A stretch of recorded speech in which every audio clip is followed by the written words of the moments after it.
Você já criticou alguém só para se sentir melhor?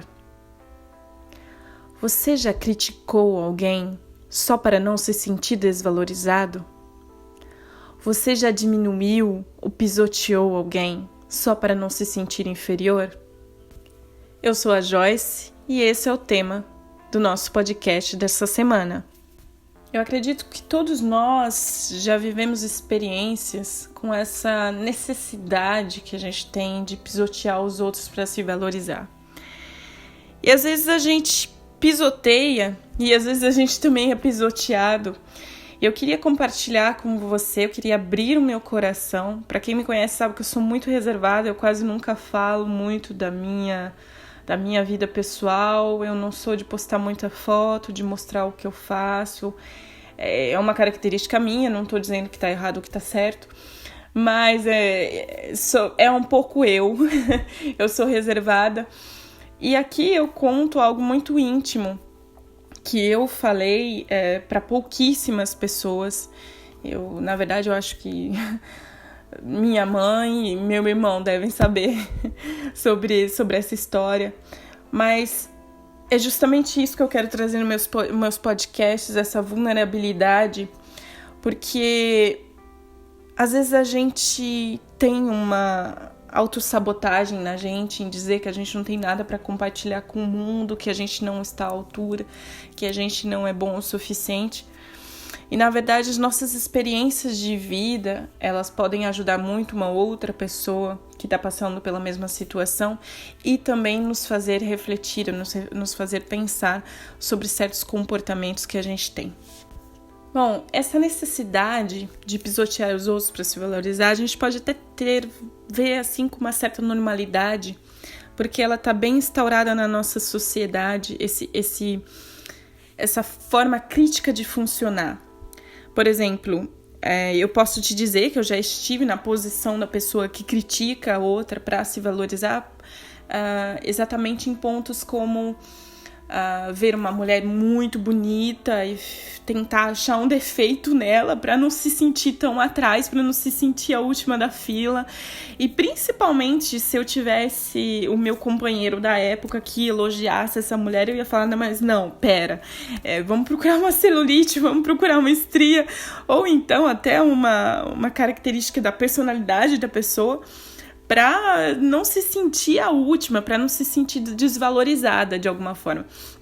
Então, de alguma forma, eu acho que até esse ponto é tido como normal, mesmo se já nessa intensidade, isso já nos mostra alguma coisa, que alguma coisa não está indo bem.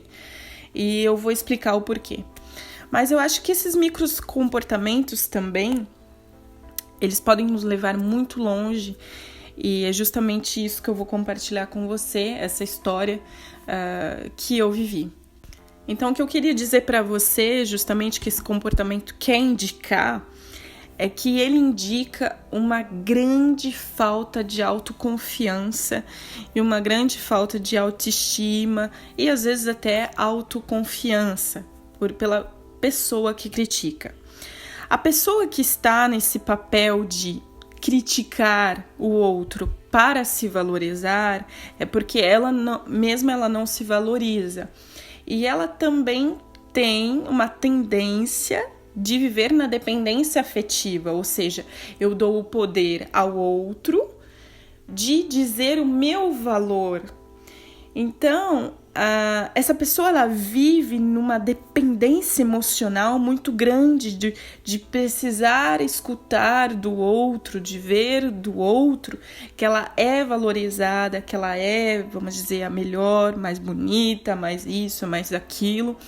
E ela vive em uma constante comparação. É como se fosse uma ansiedade emocional, porque ela está em todo momento ali procurando a validação, a validação, a valorização e o reconhecimento por parte do outro. E vamos dizer assim que para conseguir uma boa nota do outro, ela vai estar disposta a desvalorizar os outros que ela considera como potenciais ameaças, como potenciais concorrentes que ela tem que eliminar do jogo, vamos dizer assim.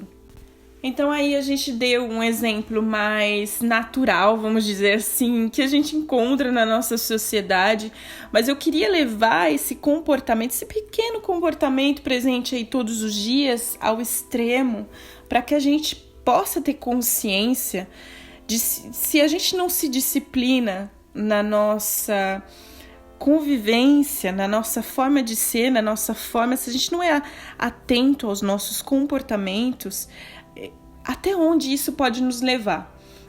Então aí eu vou te dar um exemplo que eu vivi e eu vou te contar essa experiência, a experiência mais extrema que eu tive nesse assunto.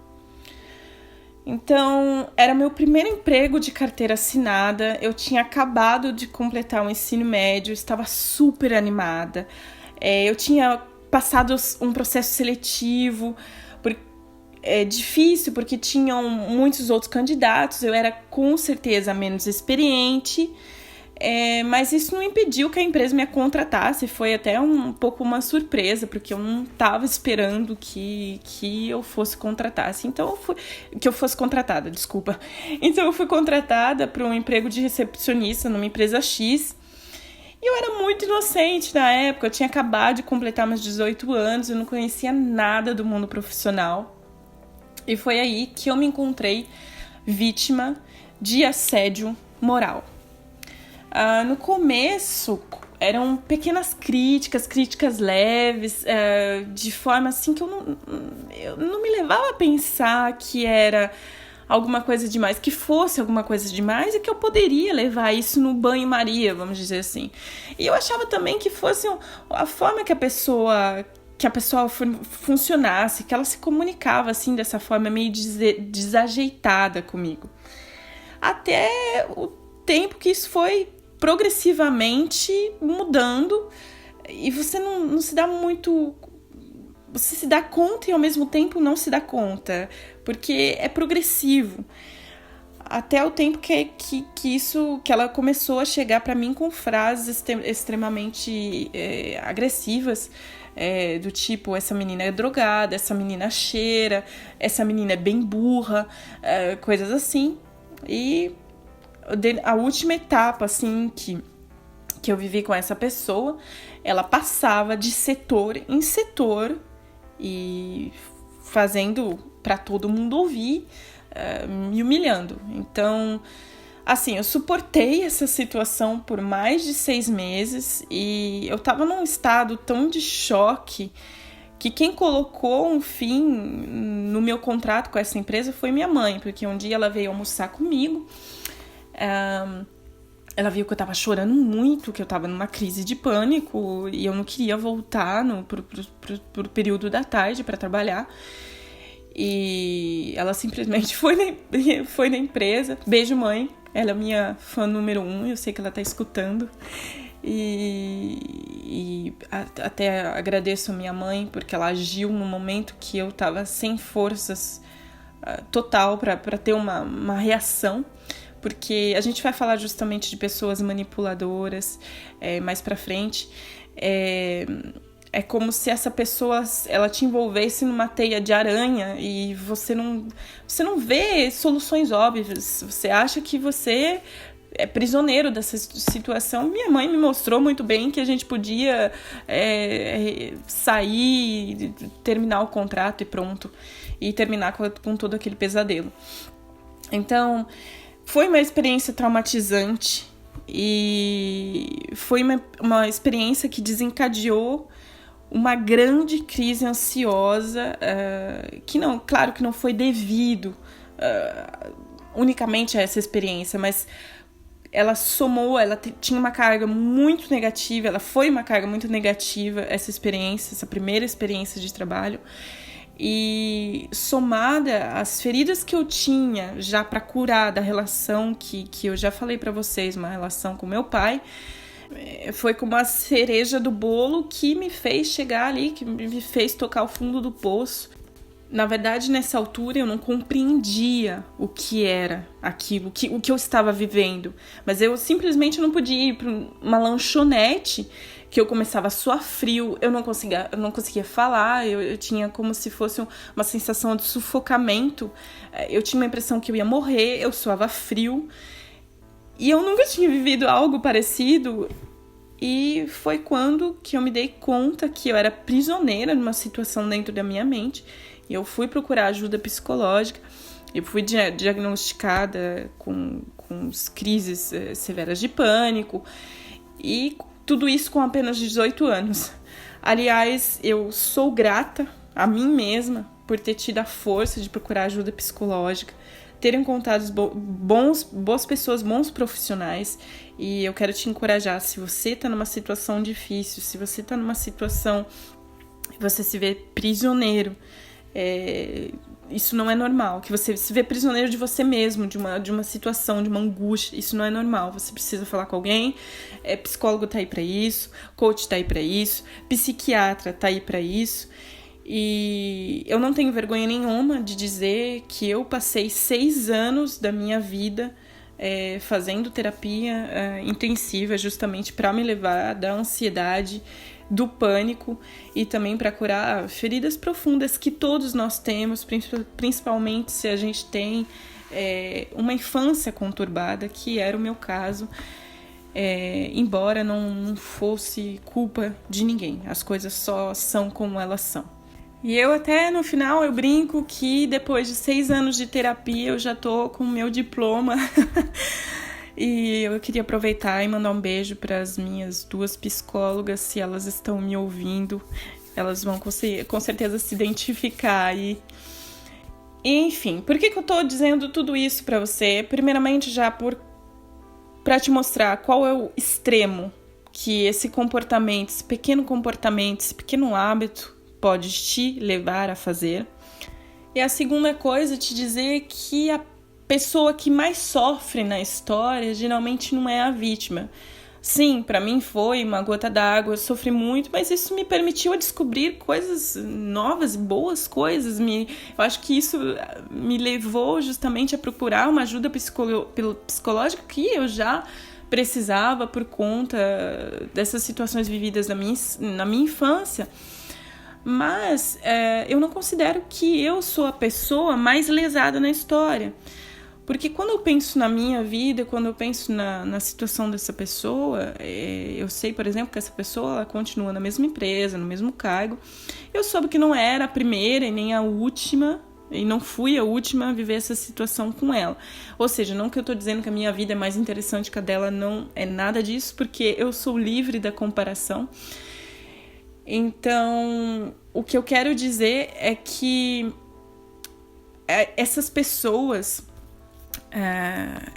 não, nós, seres humanos, quando a gente não trabalha em cima de certas feridas, de certos comportamentos que a gente tem, quando a gente não coloca em questão nossos comportamentos habituais, quando a gente escolhe não enfrentar nossos fantasmas cara a cara, curar nossas feridas, a gente está suscetível a agir através do medo e repetir comportamentos destrutíveis ao longo da nossa vida. Tem pessoas que elas vivem de fazer isso. Entra pessoa, sai pessoa do trabalho delas e elas estão massacrando, pisando, pisoteando, amacetando, porque é a única forma que ela tem de se sentir melhor.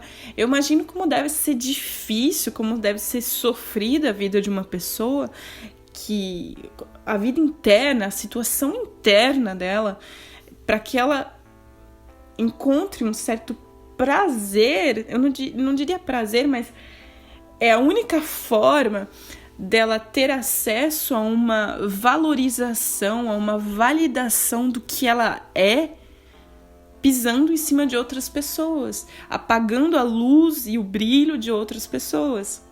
E mais do que isso, essa pessoa, ela parece viver numa alucinação, numa realidade paralela que ela construiu, vamos dizer assim, no mundo do medo dela, porque mesmo se eu e todas essas pessoas que entraram nessa empresa a gente não tivesse o interesse no cargo dela, a gente não tivesse o tempo de casa, a gente não tivesse a formação necessária, nem a competência, ela acreditava, ela via essas pessoas como ameaças. Então, eu acho que deve ser muito difícil você estar na pele de uma pessoa assim, que vive no medo de ser substituído, de não saber o seu valor, de não se amar, de não estar à altura de algo ou alguém todo o tempo, de não se sentir à altura de algo ou alguém todo o tempo, de não se sentir legítimo e de se sentir constantemente ameaçado e viver no medo, no seu mundo de medo, 24 horas por dia, viver na defensiva. Quanto essa pessoa, quanto deve ser difícil para ela viver no amor, para ela sentir o amor, né? Porque quando a gente está nessa situação de defesa, você imagina, a gente afasta até as pessoas que gostariam de nos dar amor.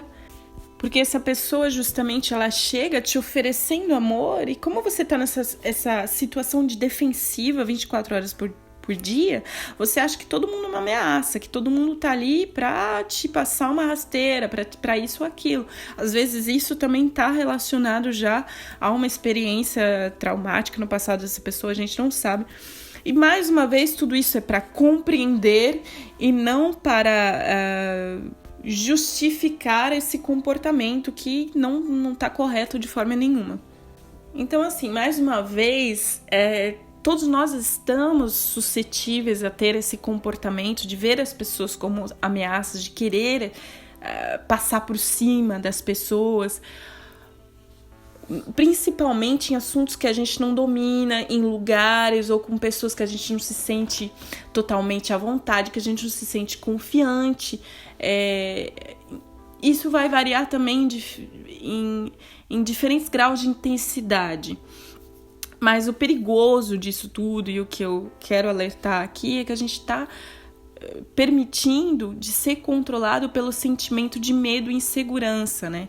E quando o ser humano ele age através do medo e insegurança, isso é muito perigoso, né? A gente pode só olhar para a nossa história ao decorrer do tempo, a gente vai ver que o medo e a insegurança são usados mesmo como estratégias de manipulação. Quem sabe trabalhar com medo e insegurança da sociedade sabe controlá-la, né? Se você olhar aí, por exemplo, Segunda Guerra, você vai ver que teve muito medo cultivado e regado no coração das pessoas antes que elas passassem a ter atos absurdos contra outras pessoas, contra outras vidas. Então, como que a gente pode evitar de cair nessa necessidade de diminuir, de passar por cima, de precisar amacetar o outro, diminuir o outro para se sentir valorizado? Então aí eu vou te dar 5 chaves, 5 princípios, como você quiser chamar, que a gente pode estar trabalhando para a gente evitar de se tornar pessoas que são governadas e controladas pelo medo todo o tempo. Primeiro princípio: amor próprio e autoconfiança. Mais uma vez, o amor próprio aí como elemento essencial, e como a gente já disse anteriormente, ele se apoia sobre 2 grandes pilares, que é o pilar da autoaceitação e do autoconhecimento. Então a gente precisa se autoconhecer, ou seja, conhecer as nossas partes de luz e de sombra, porque nós todos temos, como você quiser chamar, defeitos, qualidades, luz e sombra, yin e yang, e a gente ser vulnerável e admitir esses pontos que a gente tem para desenvolver, porque ninguém é perfeito, e começar a se aceitar, porque o primeiro passo justamente para viver esse pleno amor de si é amar essas partes de sombra também, essas partes mais escuras que a gente tem, essas partes que a gente precisa trabalhar. O primeiro passo para mudar alguma coisa é identificar, é aceitar que ele existe e que ele é real. Então, não deixe de assistir e de aplicar os conselhos dos 2 episódios de podcast que a gente fez sobre amor próprio, que você encontra aqui no canal. Segundo princípio, entender a pluralidade da vida. Entender a pluralidade da vida é entender que nós somos diferentes e que isso é positivo. Já imaginou se todo mundo tivesse as mesmas qualidades, os mesmos defeitos, todo mundo se interessasse pelas mesmas coisas e se desinteressasse pelas mesmas coisas? Eu acho que seria impossível o funcionamento do mundo, da sociedade dessa forma, porque a gente sobrevive justamente graças aos diferentes dons e talentos de cada um. Nós precisamos um do outro, nós precisamos da pessoa, por exemplo, que se interessa por medicina, da pessoa que se interessa por ser professor, da pessoa que se interessa por isso e aquilo. Que bom que cada um se interessa por alguma coisa e tem um dom específico em certa área. Que bom que as outras pessoas também têm qualidades que a gente pode destacar, que a gente pode bater palma e falar, caramba, que legal que você tem isso, que você traz alguma coisa de positivo para o mundo. Porque não é apagando a luz do outro que eu vou fazer a minha brilhar. Na verdade, se eu apago a luz do outro, o que eu preciso entender é que se eu apago a luz do outro, eu coloco todo mundo no escuro. Terceiro princípio, não se compare. Você é um ser único. Ninguém no mundo é como você e o que você oferece para o mundo ou poderia oferecer, ninguém pode oferecer no seu lugar. Então, para de se comparar. Para de se sentir ameaçado pelo outro. Por exemplo, tem gente que se o chefe elogia alguém ou promove alguém, se sente abalado, porque não foi ele que foi elogiado, que não foi ele que foi promovido. Então, procura ver se não tem aí uma dependência afetiva, se você não está dando muito poder para o outro definir o seu valor. Entender que se o outro foi elogiado e promovido, isso não tem nada a ver com você. Não é porque ele foi elogiado, por exemplo, que ele é muito inteligente, por exemplo, um exemplo bobo. Você é muito inteligente. Não é como se o seu chefe estivesse dizendo para você, olha, ele é muito inteligente, mas você não é. Então, um elogio do outro não tem nada a ver com você. Ou talvez, justamente, esse não ter nada a ver é o que esteja te incomodando. Porque o nosso ego, ele é confrontado a ver que, o mundo não gira ao meu redor, ele não gira a meu favor o tempo todo. Então, às vezes, eu não tenho aquilo que eu quero, eu não sou o centro do universo. E isso incomoda, é claro que incomoda, mas é preciso ter essa consciência que se o outro está sendo elogiado, se o outro está sendo promovido, que bom para ele. Mas você tem o seu lugar. E se o mundo não está girando ao seu favor, uma hora ele vai girar. É sair um pouco do pensar todo o tempo matematicamente, eu sou menos, eu sou mais, se eu tô comparando com o outro, nossa, a gente tá ali, meio que igual, sabe? Te permita ter paz um pouco, para de ser tão exigente, tão crítico, tá nessa competição todo o tempo. A vida não é uma competição, cada um tem a sua missão, cada um tem o seu tempo de aprendizado, cada um traz ao mundo uma coisa de especial. Quarto princípio, ver a concorrência de forma positiva e viver a abundância. Tudo é uma questão de ponto de vista. Sabe aquela mulher que tem um corpão, aquele homem que tem um corpão, ou aquela pessoa que tem um cargo que você quer, ou aquele cara que tem o mesmo negócio, a mesma empresa, no mesmo nicho, no mesmo ramo que você? Ao invés de você tentar derrubar o outro, de você tentar desclassificar o outro, de pisar em cima do outro, você fala de você fala das suas qualidades, você fala daquilo que te destaca. E se o cara tem um corpão, você também pode ter, sabe? Vai correr atrás. Se o cara tem um cargo que você queria, vai correr atrás de saber quais formações que são necessárias. Se o cara tem um mesmo negócio ou empresa no seu ramo, destaque-se pelo seu ponto de autenticidade. O que você traz de diferente? E ver, assim, que ao invés de ver todo mundo como um concorrente, entender, viver nessa abundância e de entender que o sol nasce para todo mundo, que a terra é bem grande para todo mundo. E ao invés de pensar, nossa, mais uma empresa no mesmo ramo, pensa, caramba, o meu ramo está aumentando, significa que as pessoas estão consumindo mais disso. E se inspirar nessas pessoas, se inspirar nessas empresas, e pensar que eles estão lá justamente para te desafiar, para que você saia, para que você levanta o seu bumbum da cadeira e vá tentar ser melhor, para te impulsionar a ir além. É eles que te desafiam de certa forma a não se acomodar. E tá aí os 4 princípios, porque eu sei que eu falei 5 princípios, mas estava mal anotado aqui, me desculpe, mas são 4 princípios. Então, o primeiro, amor próprio e autoconfiança. O segundo, entender a pluralidade e apreciar a pluralidade da vida. Terceiro, não se comparar. E o quarto, ver a concorrência de forma positiva e viver na abundância.